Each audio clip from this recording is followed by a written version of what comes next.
decidido seguir a Cristo. He decidido seguir a Cristo. He decidido seguir a Cristo. No vuelvo atrás, no vuelvo atrás. La cruz está ante mí. La cruz está ante mí, el mundo atrás quedó. La cruz está ante mí, el mundo atrás quedó. La cruz está ante mí, el mundo atrás quedó. No vuelvo atrás, no vuelvo.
Amén.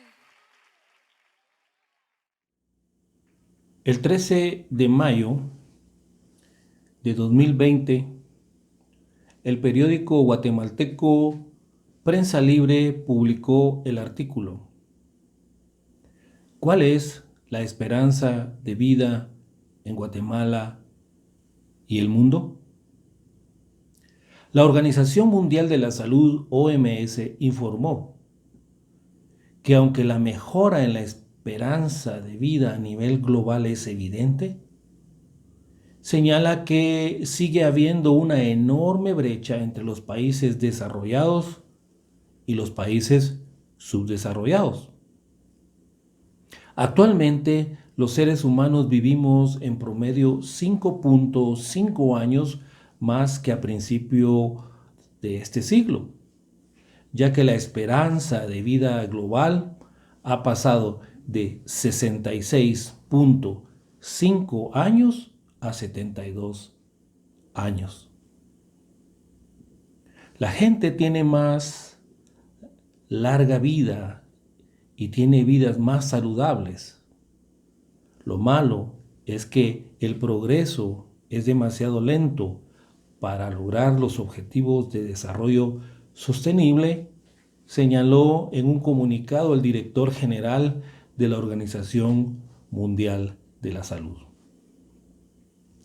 Por otro lado, aunque la mejora en la esperanza de vida es evidente según la Organización Mundial de la Salud, señala que sigue habiendo una enorme brecha entre los países desarrollados, donde el indicador alcanza los 80.8 años, mientras que en los países en desarrollo el indicador es de 62.7 años.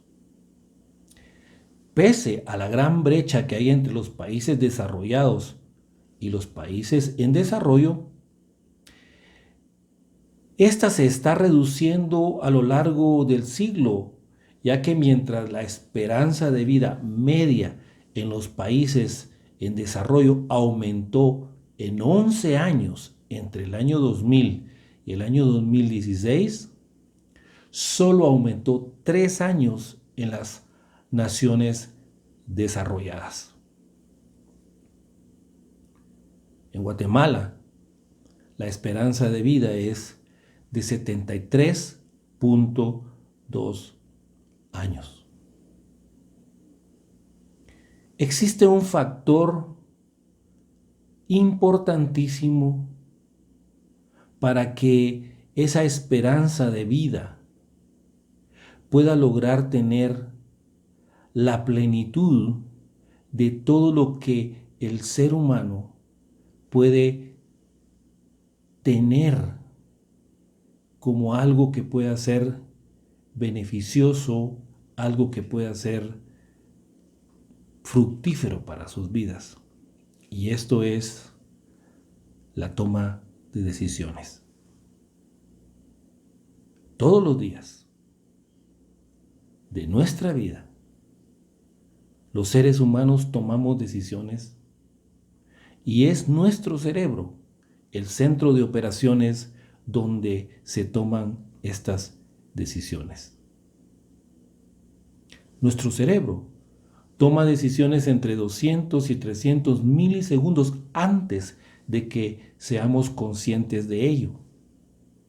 Y las toma en función de todo nuestro historial congénito y lo que hemos adquirido a través de la cultura. La conciencia de la decisión llega después de que ya lo decidió el cerebro. Las estadísticas expresan que cada día los seres humanos tomamos más de 35,000 decisiones diarias, la gran mayoría automáticas y subconscientes, porque forman parte de nuestros hábitos o de nuestras rutinas.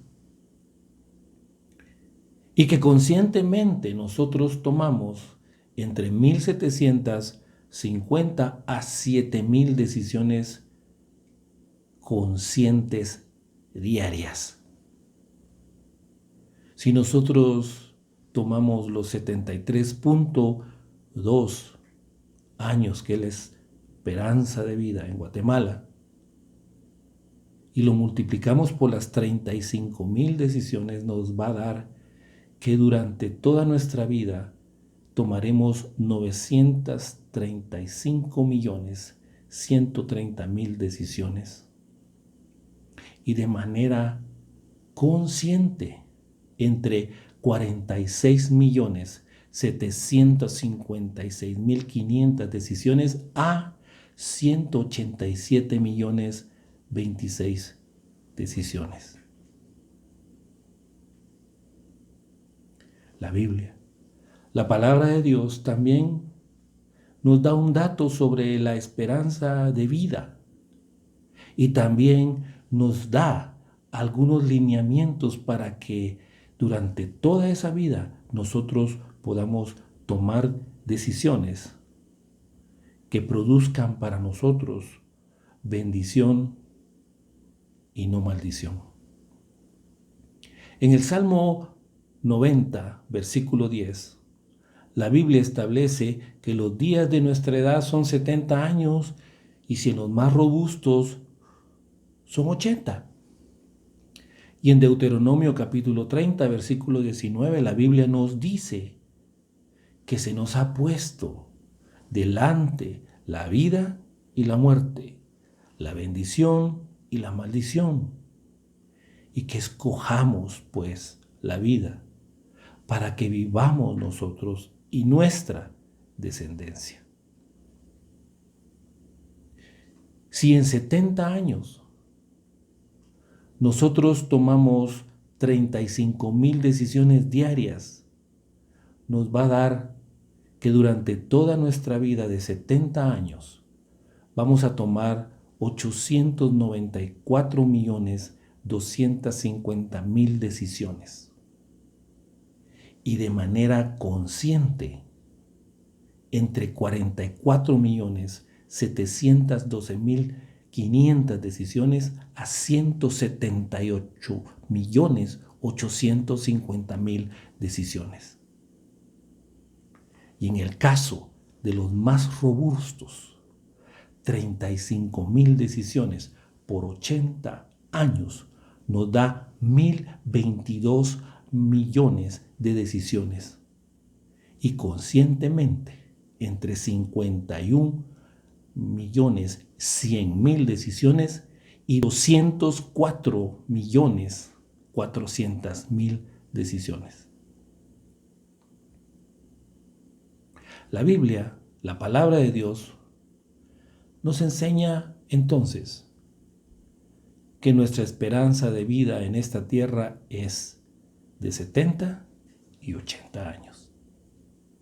La Biblia, la palabra de Dios, nos instruye para que durante todo el tiempo que vivamos en este mundo tomemos decisiones correctas, para que nuestro comportamiento también sea correcto, porque nuestras decisiones tienen consecuencias. Y la palabra de Dios nos redarguye y nos corrige cuando nuestro comportamiento es incorrecto o cuestionable, para que corrijamos nuestro caminar. En la Biblia también encontramos ejemplos de hombres de Dios, de donde podemos aprender para tomar decisiones correctas que no afecten nuestras vidas mientras vivamos aquí. Veamos el ejemplo de Moisés. Moisés vivió 120 años. Y esos 120 años lo podemos dividir en 3 etapas de 40 años. Deuteronomio capítulo 34, versículo 7 nos dice que Moisés era de 120 años cuando murió. Esto significa que si Moisés vivió 120 años, tuvo que haber tomado 1.533 millones de decisiones en toda su vida.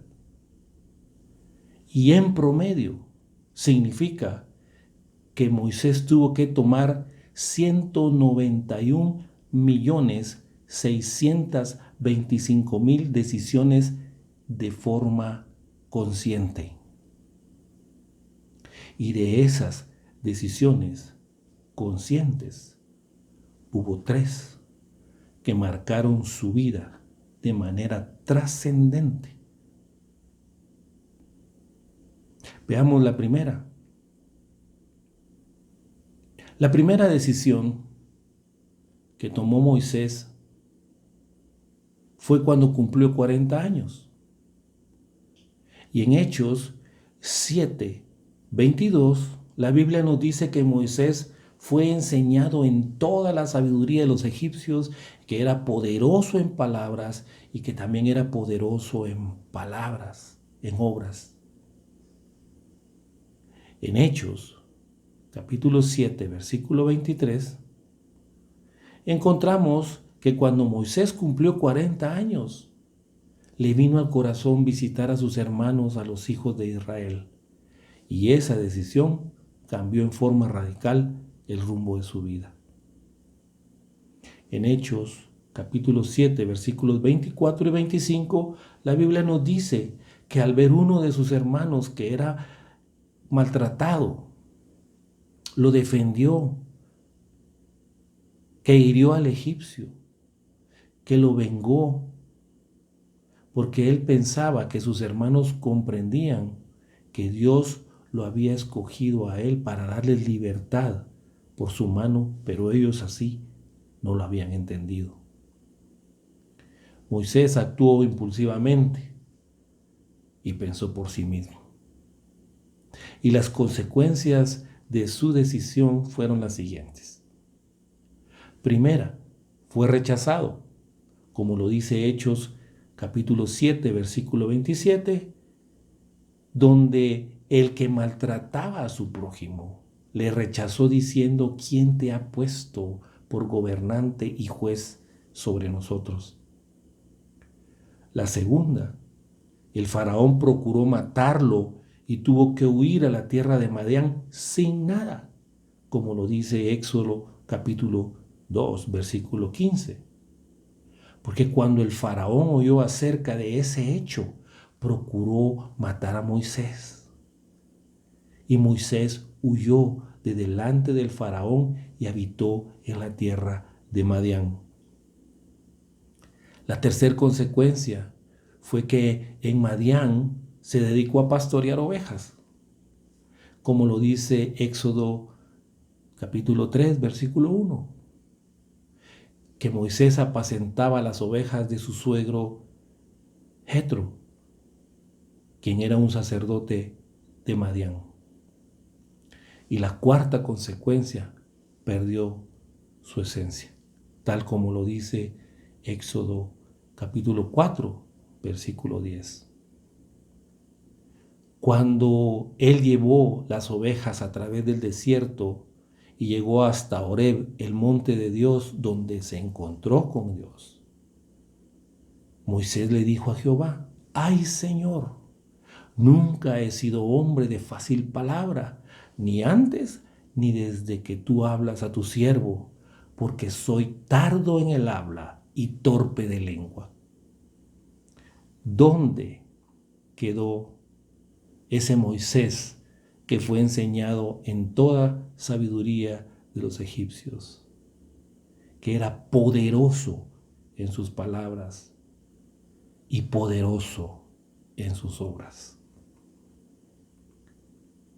La segunda decisión la tomó cuando tenía 80 años.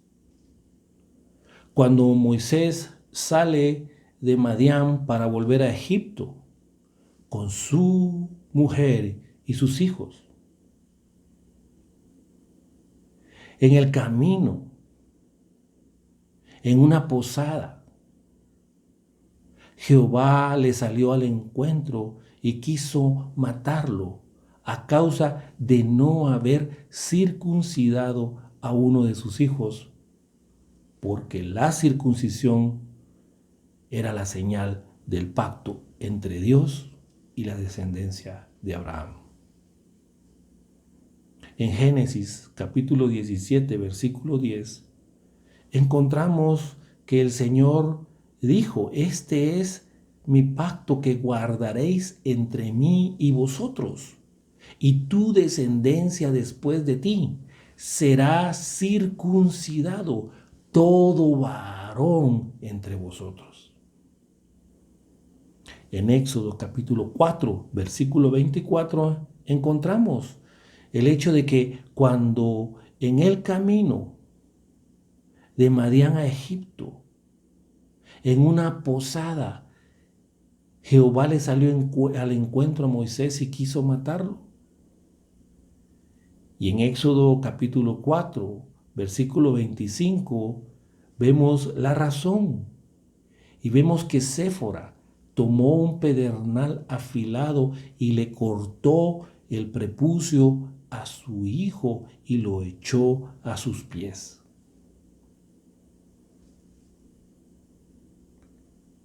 La tercera decisión la tomó a los 120 años y esa decisión le costó la entrada a la tierra prometida. En Números capítulo 20, versículos del 1 al 13, la Biblia nos dice que los hijos de Israel habían llegado al desierto de Sin y acamparon en un pueblo que se llamaba Cades, y que no había agua para la congregación, que a raíz de eso se juntaron los hijos de Israel y toda la congregación en contra de Moisés y Aarón, y el pueblo habló en contra de Moisés diciéndole: ojalá hubiéramos muerto cuando perecieron nuestros hermanos delante de Jehová.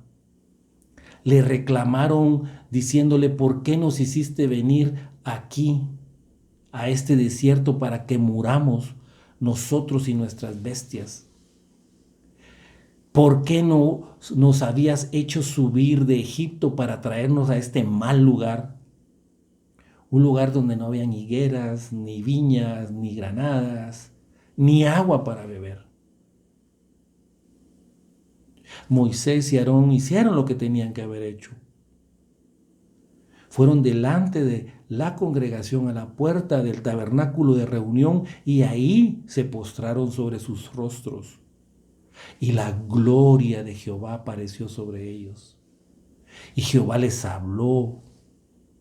Le dijo a Moisés: toma tu vara, reúne a la congregación, tú y Aarón tu hermano. Háblenle a la peña, y ella dará su agua, y le sacarás agua a la peña, y le darás de beber a la congregación y a sus bestias. La Biblia nos dice que Moisés tomó la vara delante de Jehová, como él le había mandado. La Biblia dice que Moisés y Aarón reunieron a toda la congregación delante de la peña. Pero también la Biblia dice que Moisés le dijo a la congregación: oíd ahora, rebeldes. ¿Os hemos de hacer salir agua de esta peña? Entonces Moisés alzó su mano y golpeó la peña con su vara 2 veces, y salieron muchas aguas, y bebió la congregación y las bestias. Y Jehová le dijo a Moisés y a Aarón: por cuanto no creísteis en mí para santificarme delante de los hijos de Israel, por tanto, no meteréis esta congregación en la tierra que os he dado. Es interesante que Moisés se enojó con los israelitas. Y Moisés tenía una buena razón para estar enojado con ellos, porque era un pueblo de dura cerviz, tal como lo dijo Dios mismo en Éxodo capítulo 33, versículo 5. El pueblo se comportaba de manera hostil. Contendían contra Moisés y contendían contra Aarón. Manifestaban que deseaban estar muertos. Protestaron porque no habían sido conducidos por Moisés de forma adecuada, sino mal llevados a esa tierra, muy diferente a lo que se les había prometido. Y el hecho de que ahí no hubiera ni agua era lo último que les podía suceder. ¿Cuál fue el error de Moisés? El error de Moisés es que decidió no hacer lo que Dios le ordenó. Porque Dios le ordenó: toma tu vara, y efectivamente Moisés tomó su vara. Porque Dios le dijo: reúne a la congregación tú, Aarón y a tu hermano delante de la peña. Y Moisés y Aarón efectivamente reunieron a toda la congregación delante de la peña. Y el Señor le dijo a Moisés: hablad a la peña a la vista de ellos. Pero Moisés, en lugar de hablarle a la peña a la vista de ellos, le habló al pueblo y les dijo: oíd ahora, rebeldes. ¿Os hemos de hacer salir aguas de esta peña? Y no solamente le habló al pueblo, sino que alzó su mano y golpeó la peña 2 veces. Y es impresionante que aún desobedeciendo Moisés, Dios cumpliera la promesa de que se iba a sacar agua de la peña. Y a pesar de que no hizo lo que Dios le dijo, salieron muchas aguas. Se le dio de beber a la congregación como el Señor dijo, y la congregación bebió agua y todas sus bestias. ¿Cuál fue el pecado de Moisés?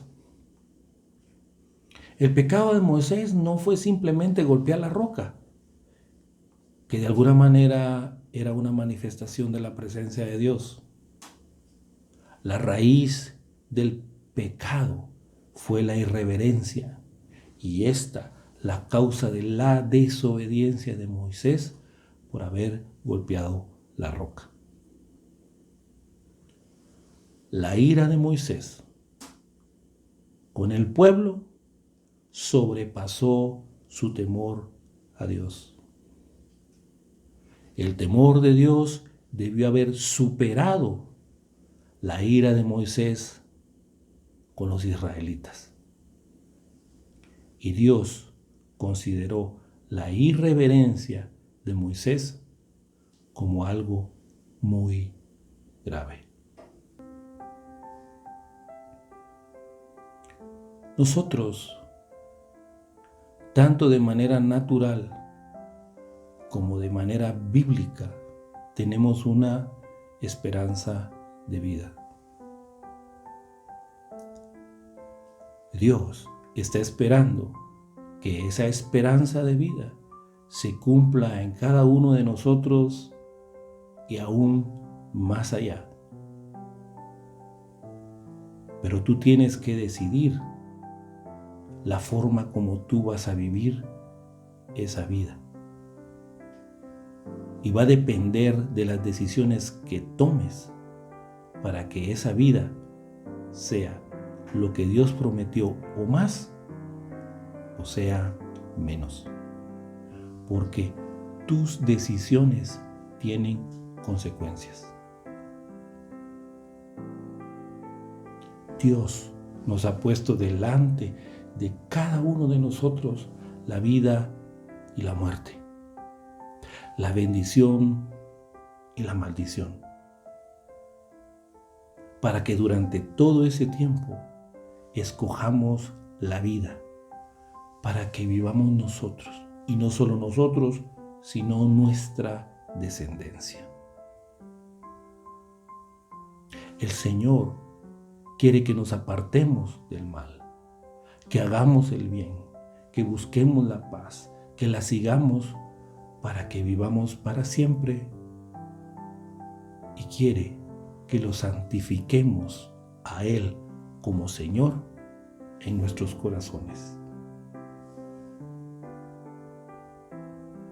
Hoy, la señal del pacto de Dios con nosotros no es la circuncisión, como era en el tiempo del Antiguo Testamento, el pacto de Dios con su pueblo.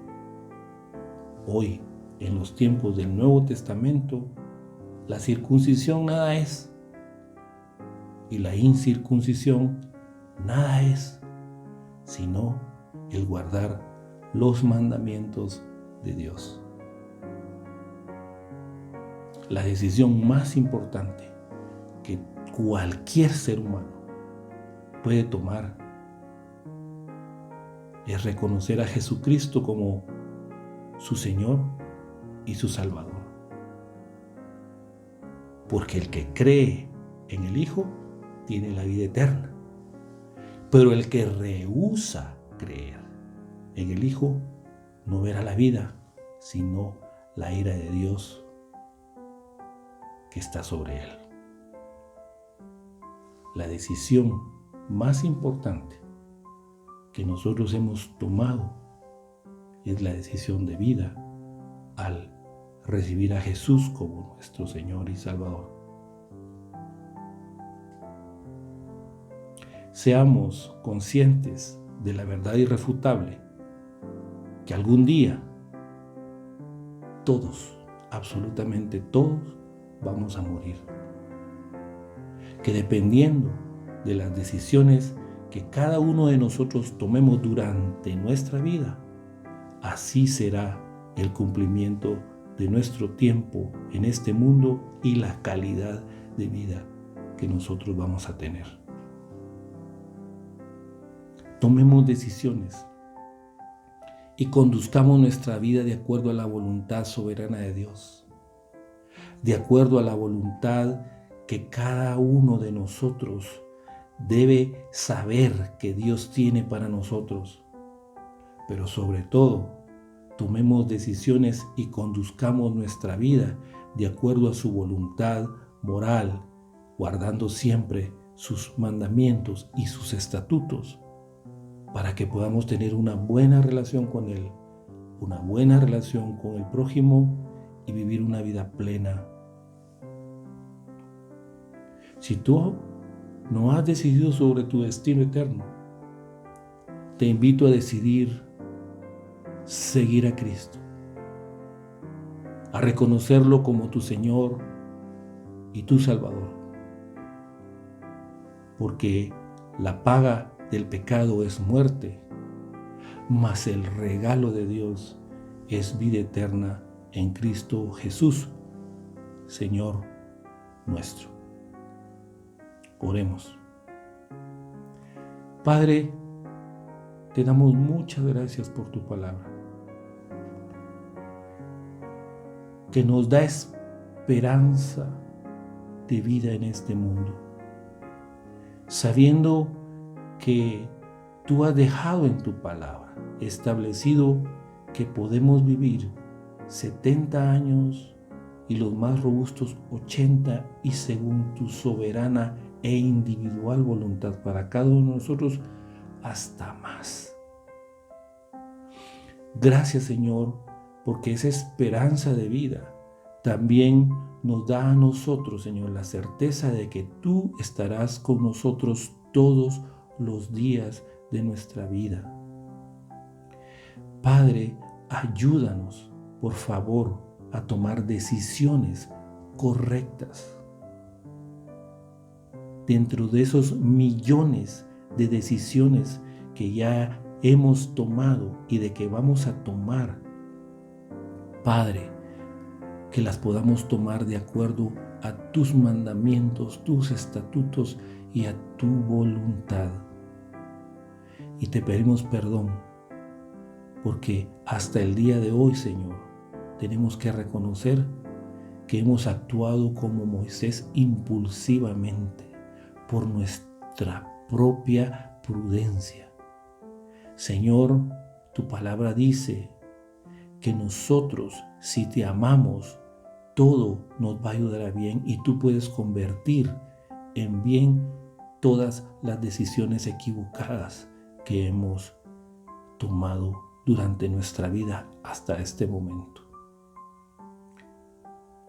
Y gracias por Jesús, porque la mejor decisión que nosotros pudimos haber tomado es reconocer a Jesucristo como nuestro Señor y Salvador, porque con eso tenemos el regalo más precioso, que es nuestra vida eterna.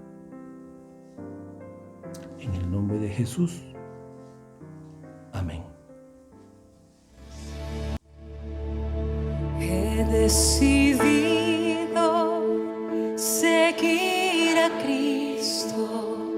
He decidido seguir a Cristo.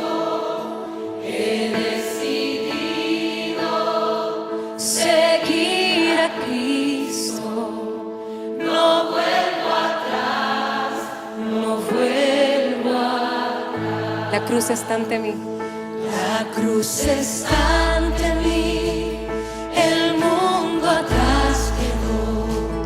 La cruz está ante mí, el mundo atrás quedó. La cruz está ante mí, el mundo atrás quedó. No vuelvo atrás, no vuelvo atrás.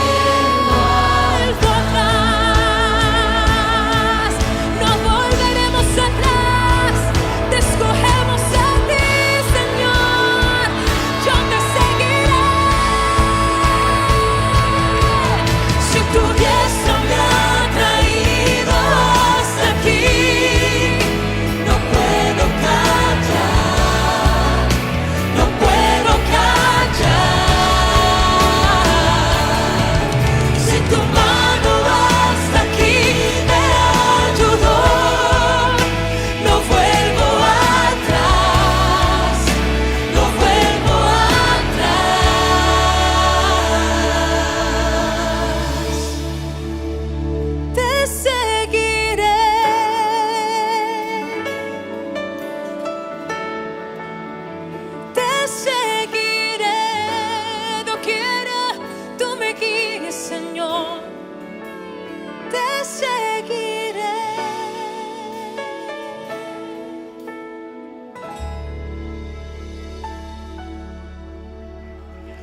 Amén.